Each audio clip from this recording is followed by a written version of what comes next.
फिरत ते नारद महर्षी त्या द्वारका नगरीमध्ये आले आणि द्वारका नगरीमध्ये त्या भगवंताच्या अलौकिक अशा गुणाचं वर्णन लहानपणापासून श्रवण करणाऱ्या पाहणाऱ्या त्या नारद महर्षींनी श्रीकृष्ण भगवंताची भेट घेण्यासाठी त्या रुक्मिणीचं भेट घेण्यासाठी त्या सत्यभामेचा प्रपंच कसा चालू आहे हे पाहण्यासाठी द्वारकेमध्ये आले. तर ते कोण?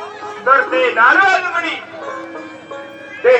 मुनी द्वारकेमध्ये आलेले आहेत. देवाचा प्रपंच कसा चालू आहे हे पाहण्यासाठी